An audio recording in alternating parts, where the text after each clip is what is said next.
Ms. Fretwell.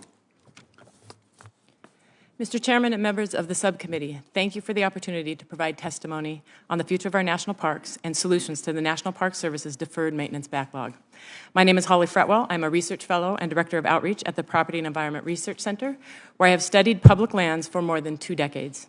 PERC is the nation's leading institute dedicated to exploring market-based entrepreneurial solutions to environmental problems. Living in Bozeman, Montana, I am lucky to have Yellowstone, Grand Teton, and Glacier National Parks in my backyard.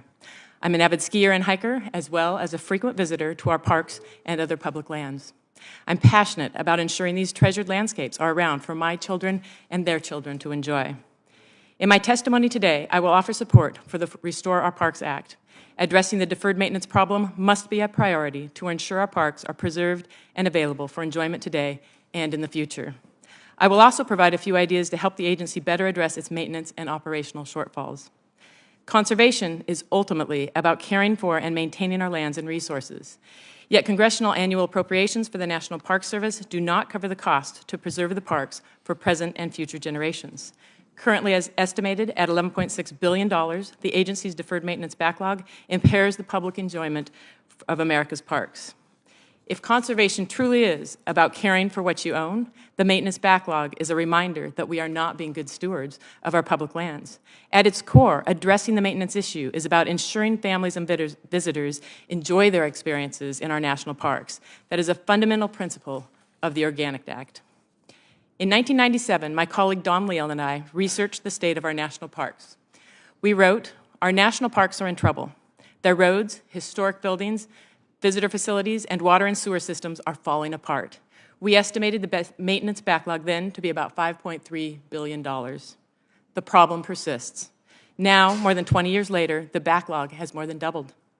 This is in part because the agency's infrastructure is aging, but also because for decades, park managers have not had adequate, reliable funding to maintain park resources and assets. Congress is right to look for something more secure and reliable to ensure the future of our parks. The Restore Our Parks Act sets out to do this and can help address the growing deferred maintenance problem better than existing tools for a number of reasons. First, the Act provides a consistent and reliable dedicated fund that is available for Park Service use, importantly, without further appropriation or fiscal year limitation. Historical reliance on annual appropriations to tackle deferred maintenance issues is less reliable because appropriated budgets vary annually according to political interests and typically have a time spending limit. Second, the National Park Service has prioritized deferred maintenance projects system-wide and can allocate from this fund accordingly without further political input. Third, the Act creates a quasi-endowment fund by allowing the Interior Secretary to invest a portion of the energy development revenues and depositing income earned back into the fund. This can enhance both the longevity of the fund and the resources available for future deferred maintenance projects. Fourth, because the fund has no fiscal year limitation and deposits can be invested, an endowment fund could be created where the principal remains invested and the income on investment provides a continuous source of reliable funding for maintenance needs. Fifth, the fund is dedicated to deferred maintenance and cannot be used for land acquisition. Additional assets can add to the maintenance problem. And finally, the fund will not replace discretionary funding. Historically, it has often been the case that new agency funding sources are matched by a reduction in appropriations. This fund is designed to provide additional total revenues for the National Park Service. The Restore Our Parks Act would help address the existing backlog, but it does not address the underlying challenge of inadequate funding for routine maintenance projects. Deferred maintenance is the result of not performing routine maintenance. As I explained in my written testimony, the Restore Our Parks Act could address the routine maintenance issue by creating an endowment for cyclic maintenance. My written testimony also considers the use of recreation fees to better address the routine maintenance funding shortfalls.